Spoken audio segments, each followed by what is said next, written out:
berpatokan melalui 5J tadi Mas Budi. Oke, 5J. Jangan dilipat, jangan diremas, jangan dicoret, jangan dibasahi, dan jangan di Staples. staples. Mudah-mudahan masa edarnya Bisa panjang. rupiah kita lebih panjang. Kita harus tahu bahwa rupiah adalah pemersatu. Oke. Dari Sabang sampai Merauke Merauke. sama menggunakan rupiah. Kebanyakan masyarakat panik buying, menumpuk hal-hal yang tidak perlu. Nah, ini yang akan berimbas ke yang salah satunya berimbas pada inflasi. Oke, hai Tribuners, kembali lagi bersama saya Budi Akbar di dalam acara Malang Live.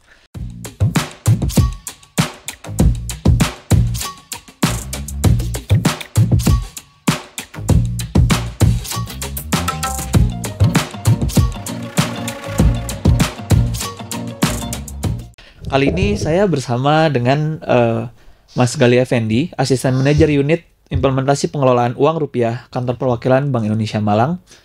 Kali ini kita akan bicara banyak soal CBP, yaitu Cinta Bangga Paham Rupiah, begitu Mas Gali.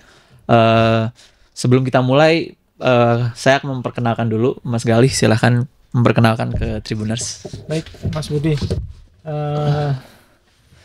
Selamat siang Tribuners. Siang. Salam kenal, salam sehat. Perkenalkan, saya Gali Effendi dari Kantor Perwakilan Bank Indonesia Malang, dari Unit Implementasi Pengelolaan Uang Rupiah.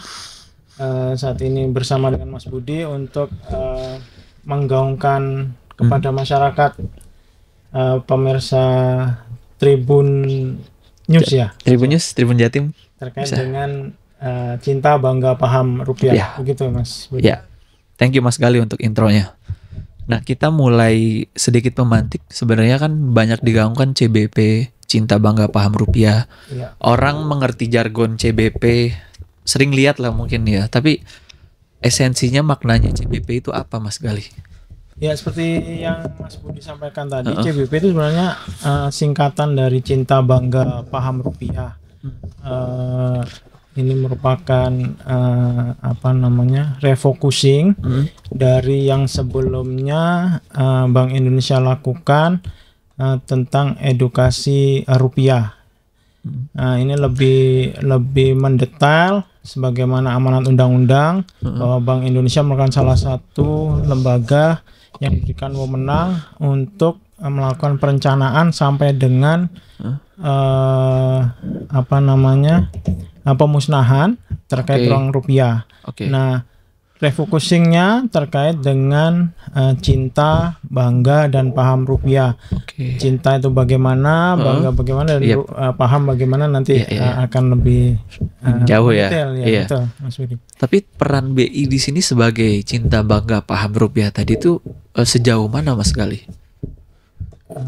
Konteksnya mungkin lebih ke arah perannya BI itu mensosialisasikan saja atau hanya harus sampai pembuatannya? Seperti apa? Begini Mas Budi, terkait dengan edukasi ini merupakan implementasi dari kewenangan kita di Undang-Undang Mata Uang, bahwa salah satu-satunya lembaga yang berhak menentukan keaslian uang rupiah hanya Bank Indonesia. Jadi untuk itu, karena yang merencanakan sampai dengan memusnahkan dalam Bank Indonesia, maka dipandang perlu Bank Indonesia memberikan edukasi. Karena terkait rupiah itu sendiri. Betul. Itu memang ditunjuk langsung dalam amanat undang-undang Bank Indonesia yang melaksanakan itu. Betul, Mas Budi. Lalu kalau bedanya sama Peruri apa Mas Gali? Peruri adalah pelaksana pencetakannya Mas Budi. Berarti yang nyetak doang? Betul, berdasarkan order dari Bank Indonesia. Tapi dari perencanaan sampai dengan desain semuanya, maupun perizinan terkait desainnya adalah Bank Indonesia melakukan. Jadi Peruri murni hanya dalam hal menerima order pencetakannya. Ordernya cuma dari Bank Indonesia? Betul. Yang berhak mencetak uang rupiah kan hanya Bank Indonesia Mas.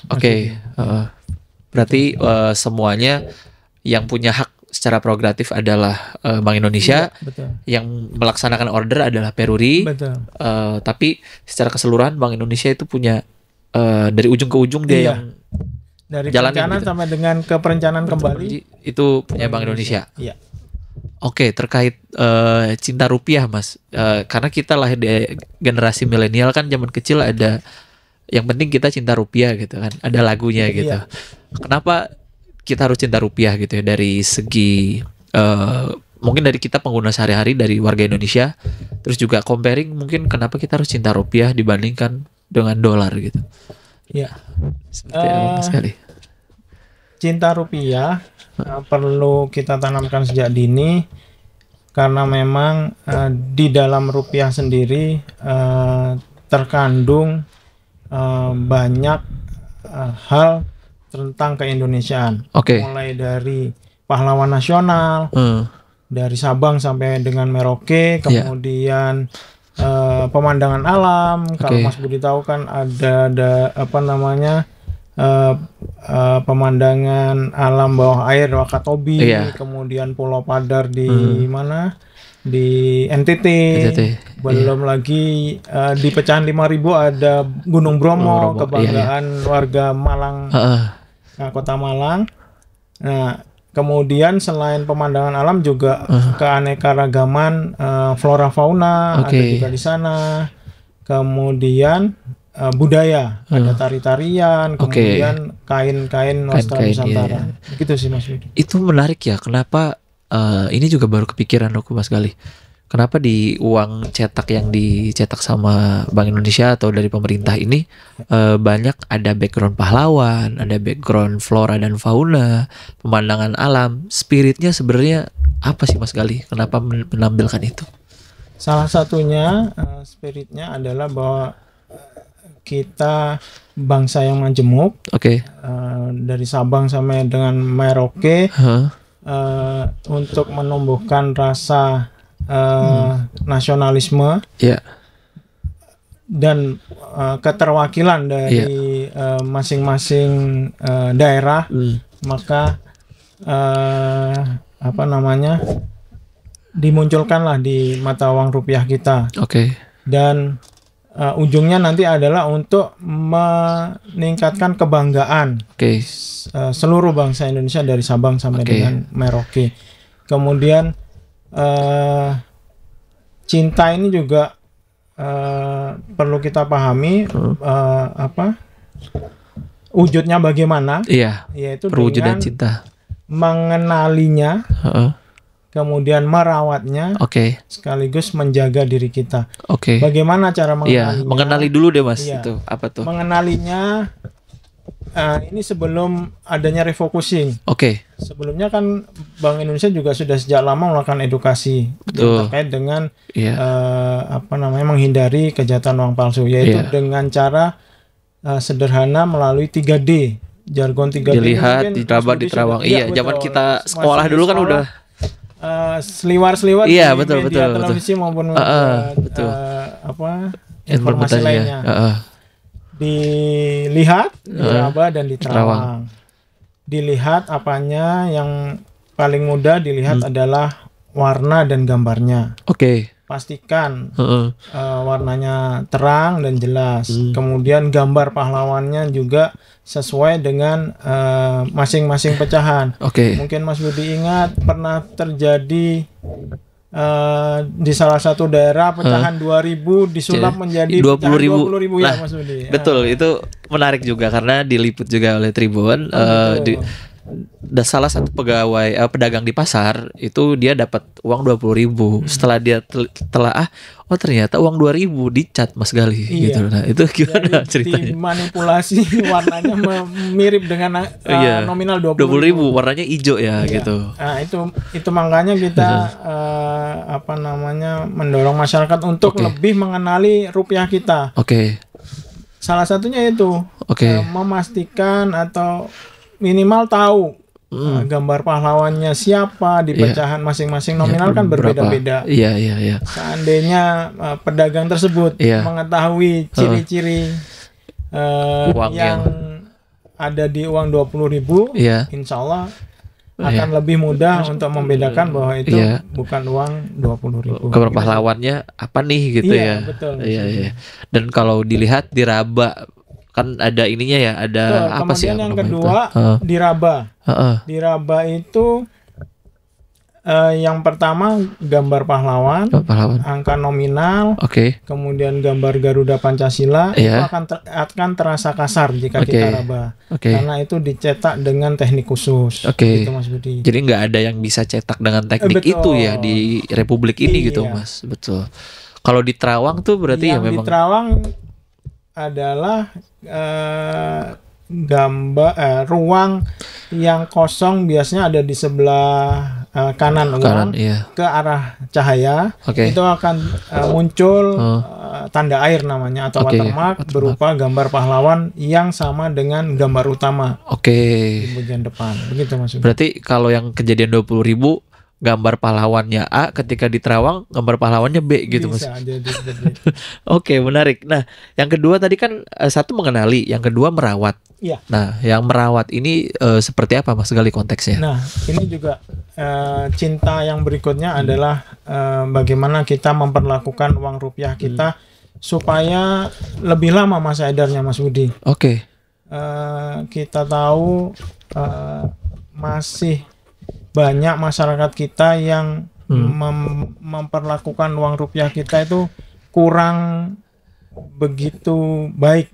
Oke, contohnya gimana, Mas? Misalnya contoh kecil adik-adik yang di sekolah misalnya masih banyak kita temui, kan kita juga melakukan edukasi sampai ke sekolah-sekolah. Sekolah-sekolah ya. Masih banyak mereka menyimpan uangnya asal-asalan, misalnya hanya cukup dilipat atau bahkan malah diremas, dimasukin saku gitu. Biasa kan udah jajanan tangan kiri, duit di tangan kanan, terus ada balon, tambah apa kan? Terima kembalian asal aja dimasukin. Iya, masuk-masukkan ya, gitu. betul. Itu akan cepat memperpendek masa edar rupiah kita gitu. Nah, bagaimana cara merawatnya, bagaimana cara memperlakukannya dengan budaya 5J, Mas Budi? 5J. Iya. Tadi udah 3D.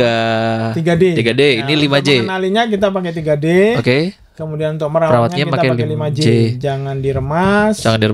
Jangan dilipat. Oke. Jangan dibasahi. Nah, ini kalau jangan dibasahi biasanya pedagang-pedagang di pasar tradisional. Betul. Itu biasanya kan ini kan kedagangannya. betul. Untuk ya, betul. Terus kemudian jangan dicoret. Oke. Dan yang terakhir jangan di strapless. Ini yang menarik, Mas. Jangan dilipat. Jadi sebenarnya esensinya uang itu nggak boleh dilipat, dok. Uang kertas itu atau gimana? Iya. Karena kalau kondisi terlipat dan itu lipatannya kalau lipatan kan ada dompet yang bentuknya bukan memanjang. Iya. Biasanya kan sekarang dompet-dompet cowok. Betul. Nah, tapi kan lipatannya enggak lipatan yang membuat membekas di uang kertas, itu masih relatif mudah untuk mengembalikan posisi asalnya. Tapi yang dimaksud dilipat adalah misalnya hanya sekedar dimasukkan ke saku, akhirnya kan terlipat. Nah, itu jika masuk ke Bank Indonesia kemudian diolah oleh mesin Bank Indonesia, akan terdetek oleh sensor yang ada sebagai uang yang tidak layak edar. Dan itu akan dihancurkan oleh mesin. Nah, ini yang makanya kita gaungkan terus dalam setiap kesempatan supaya masa edar atau hasil olahan yang sudah masuk dari perbankan itu masih bisa kita edarkan kembali ke masyarakat. Biar bisa diterima juga. Betul. Ya. I see. Nah, sehingga tidak mudah rusak intinya. Tidak mudah rusak. Nah, yang kedua lagi Mas Gali tadi soal disolatif. Ya. Ini pengalaman nih, Mas. Belanja di toko kelontong, uangnya uang baru, kembaliannya udah robek-robek disolatif. Nah, itu sebenarnya saya wajib bisa komplain atau memang seperti apa ya gitu kalau uang disolatif itu? Selama ukurannya tidak besar, dalam artian masih sifatnya minor, dan itu dalam rangka untuk menjaga supaya robekannya tidak Suka yang seret semakin gitu ya, dua. mungkin masih bisa kita maklumi. Oke. Tapi dalam arti jika memang itu robekannya sudah melebihi dari batas ambang yang diperkenankan oleh mesin pengolahan kita, Oke. maka seyogyanya masyarakat yang memiliki bisa menukarkan ke Bank Betul. Indonesia atau ke bank umum terdekat supaya mendapatkan uang layak edar. Berarti uang itu bisa ditukerin ke Bank Indonesia, Bisa. Mas? Nanti akan diganti dengan uang yang lebih fresh. Oke. Baik itu uang layak edar ataupun uang yang benar-benar baru. Caranya datang aja gitu. Datang saja Oh, untuk penukaran uang rusak oke. itu setiap hari Selasa dan Kamis Oke. di jam operasional. Jam operasional. Oke, menarik. Nah, yang selanjutnya kan banyak beberapa kasus nih Mas Gali. Uang, katakan uang 100.000 dibagi dua, terus ditempel nih sama uang palsu. Iya, Itu juga kan ada ya kelakuannya begitu. betul. Itu cara nanggulanginnya seperti apa ya Mas? Gitu. Memanfaatkan kelengahan Oke. masyarakat, terutama para pedagang. Oke. Itu kami istilahkan sebagai uang mutilasi, Mas. Uang Budi. mutilasi. Iya. Oke. Uang satu lembar uang asli mereka belah menjadi dua bagian, bagian Oke. depan dan bagian belakang. Oke. Masing-masing bagian mereka tempel dengan uang yang tidak asli. Oke. Mereka memanfaatkan kelengahan dari para penerima. Oke. Untuk itu pastikan jangan hanya satu sisi, Mas Budi. Dua sisi harus kita lihat dengan 3D tadi. Oke. Pastikan warnanya, Betul. kemudian kita raba gambar utamanya bagaimana, Iya. begitu Mas Budi. Oke, karena menarik juga ya. Kayak pedagang-pedagang pasar yang biasanya datang di subuh hari kan, Iya. kalau belanja cepet ya Mas Gali ya. Terus kondisi agak gelap walaupun ada penerangan ya, tapi sisa semuanya uang masuk, sehingga nanti mungkin yang kejadian di yang uang 2.000 jadi 20.000 tadi dia terima aja, tapi setelah dia hitung, oh kok kayaknya beda ini gitu. Ada feeling itu sepertinya Mas Gali gitu. Nah, yang tadi kan ada cinta, bangga, paham. Nah, aspek paham yang ketiga ini seperti apa Mas Gali, Mas? Yang bangga belum nih Mas Budi? Oh iya ya, bangga ya. Yang Betul. bangga ini terkait dengan Bangga ya. Iya benar. kita sebagai warga negara harus mempunyai kebanggaan dengan mata uang kita sendiri. Oke. Ini menjadi pelajaran juga bagi kami Bank Indonesia bagaimana dua pulau, Pulau Sipadan dan Ligitan Oke. bisa lepas dari negara Di kesatuan Republik Indonesia. Indonesia. Salah satunya Heeh. dikarenakan tidak menggunakan uang rupiah sebagai alat transaksi. Oh, Di sana. pakai apa Mas di sana? Menggunakan uang negara tetangga. Oh, Akhirnya gitu. lepas dari NKRI. DTI. Oleh karena itu kita juga bekerja sama dengan TNI AL ini, Mas Budi, untuk melakukan kami namakan ekspedisi rupiah berdaulat untuk menyasar ke pulau-pulau terluar, terpencil. 3T itu ya. Iya, 3T untuk menyediakan uang rupiah. Uang rupiah. Oh. Gitu Mas Budi. Berarti karena dia ngerasa, oh saya kayaknya nggak pernah tersentuh dengan uang rupiah. Iya. Akhirnya dengan ringgit kali ya. Jadi dia transaksi di situ pun dengan ringgit. Oh. Betul, itu Mas Budi. Menarik ya. Karena kan sebagaimana undang-undang mata uang, alat transaksi satu-satunya yang sah di Indonesia adalah rupiah. Iya. Itu, makanya kita harus membangun kebanggaan kepada masyarakat untuk menggunakan uang rupiah. Dan jangan lupa Mas Budi, transaksi apapun, baik tunai maupun non tunai. Karena kan sekarang nih lagi hype-nya menggunakan non tunai. Iya betul. Di Malang Raya sekarang kafe manapun pasti. Lah. Iya. Oh ada PayPay ya. Oke. Yang belanja online. Iya. Pastikan bahwa transaksinya menggunakan rupiah walaupun secara lewat kris gitu ya. Lewat non tunai. Iya. Karena menarik juga sih. GoPay, terutama yang dari aplikasi bukan Dari perbankan ya. dalam negeri. Oh, SOPP kan SOPP itu kan dari luar negeri Iya. ya. Oke. Oh, itu tetap pembayarnya harus Iya, tetap rupiah ya. gitu. Kalau GoPay kan memang Iya. Indonesia tulen ya gitu. Iya. Oke. Dan kalau untuk tunai jangan lupa juga kita punya kertas maupun logam. Nah, Oke. yang logam ini jangan dilupakan, Mas. Oke. Budi. Logam ini masih Masih punya kuat. nilai walaupun kecil tapi punya manfaat. Punya manfaat ya. Ini juga bisa menyebabkan inflasi kalau nggak tersedia di masyarakat. Iya. Nah, ini salah satu yang akhir-akhir ini menjadi apa namanya ya, perhatian kita juga. Oke. Bagaimana khusus Bank Indonesia Malang saja setahun itu bisa keluar ratusan sampai belasan miliar untuk uang logam saja, tapi yang kembali baik ke perbankan maupun ke Bank Indonesia itu bisa dikatakan minim, bahkan nihil. Karena artinya apa itu Mas Gali? Karena idle tadi berada di rumah-rumah, ada di kompartemen, apa mungkin di mobil atau di laci-laci atau hanya ada di celengan. Nah, untuk itu kita mengharapkan masyarakat untuk menggunakannya. Bisa digunakan ke toko-toko modern, minimarket jaringan modern seperti Indomaret, Alfamart dan lain sebagainya.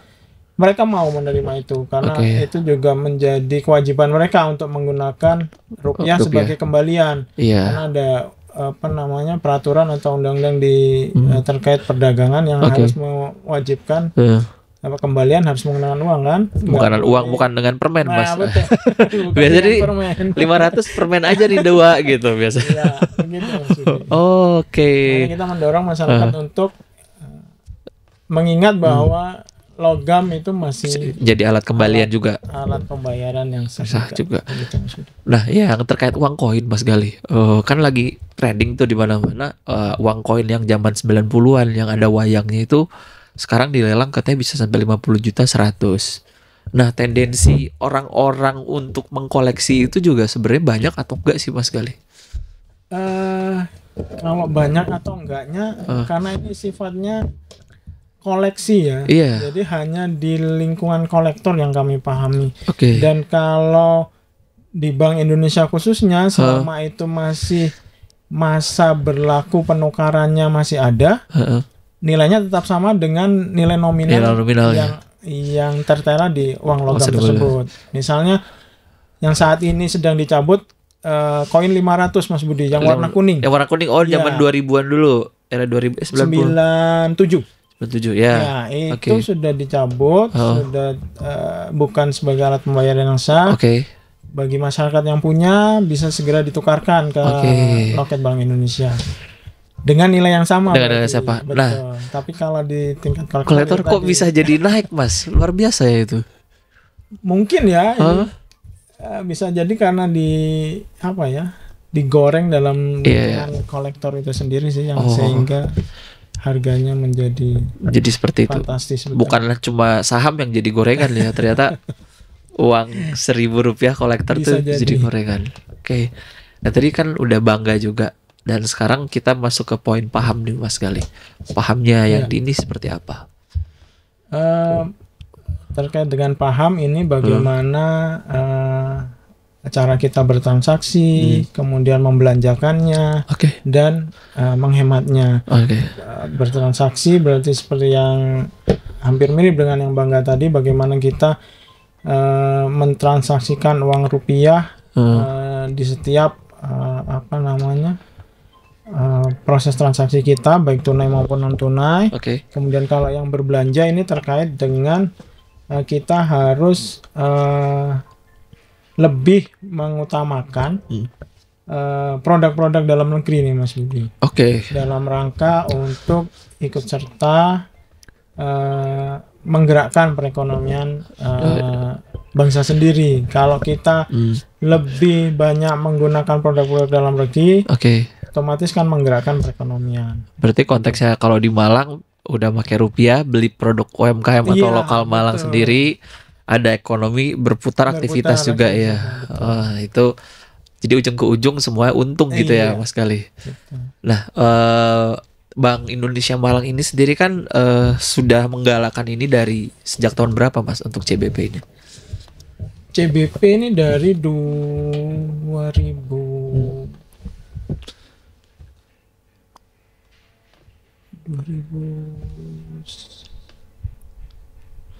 atau 2019 ya, kurang lebih sekitar itu. 2017 kan. Oke, action yang dilakukan Bank Indonesia Malang sejauh ini itu untuk sosialisasi CBP kemana aja Mas Gali? Untuk Malang sampai dengan Februari ini sudah ke berbagai lapisan masyarakat.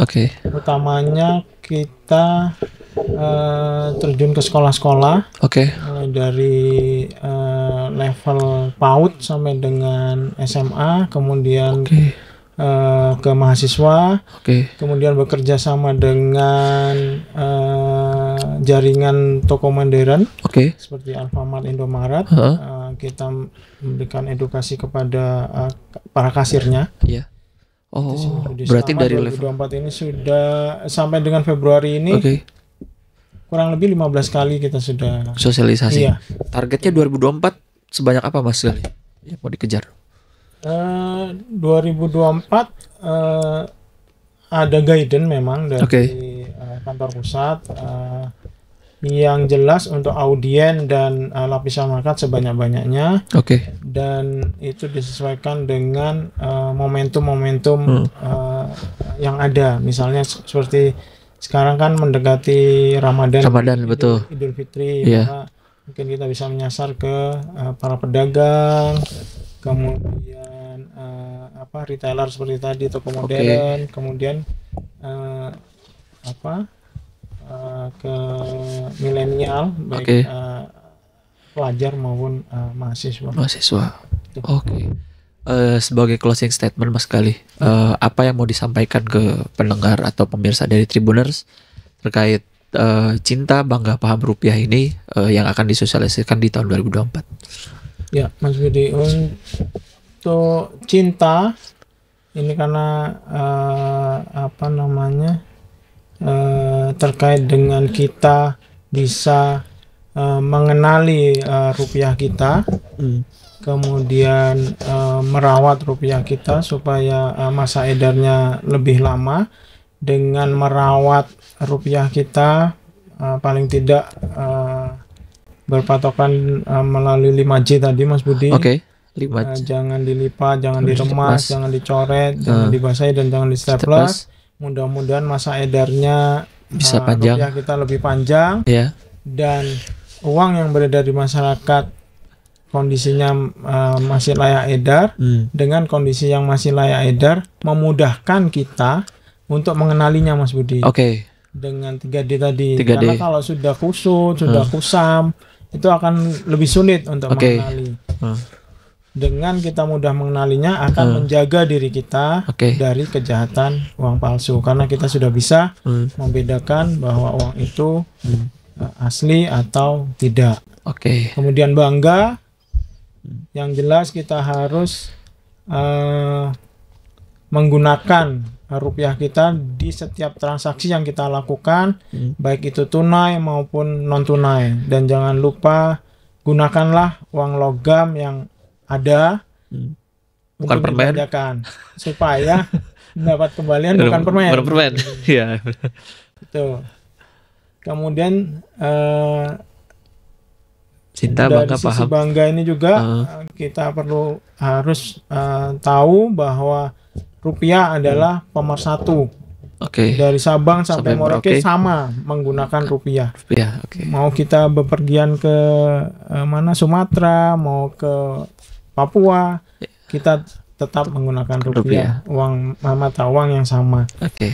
Itu Mas Budi. Kemudian dari sisi paham, bagaimana kita memahami fungsi rupiah ini sebagai alat transaksi, maka kita belanjakan ke produk-produk utamakan produk-produk dalam negeri, produk-produk UMKM kita supaya dapat menggerakkan perekonomian dalam negeri. Kemudian yang tidak kalah penting, berbelanjalah sesuai kebutuhan, Mas Budi. Kenapa tuh, Mas? Jangan panik buying, apalagi nih menjelang Ramadan dan Idul Fitri akan ada sebagaimana yang terjadi di tahun-tahun sebelumnya, kebanyakan masyarakat panik buying, menumpuk hal-hal yang tidak perlu. Nah, ini yang akan berimbas ke yang salah satunya berimbas pada inflasi, pada barang-barang tertentu. Banyak hal yang bisa kita tahu tahun-tahun sebelumnya seperti minyak goreng, kemudian apalagi karena langka harganya jadi mahal banget. Langka, akhirnya sudah barangnya nggak ada jadi mahal banget. Tambah susah ya. Betul. Dan yang terakhir jangan lupa berhemat, bisa dengan berinvestasi maupun menabung. Itu maksudnya. Terima kasih Mas Gali untuk closing statementnya. Saya harap Tribun juga bisa membantu untuk sosialisasi untuk CBP di tahun 2024. Semoga sukses.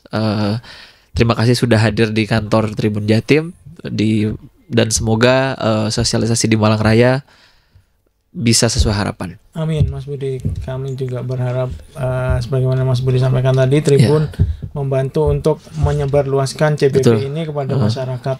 Nanti Mas linknya bisa di-share Mas Gali. Mas Budi, terima kasih banyak.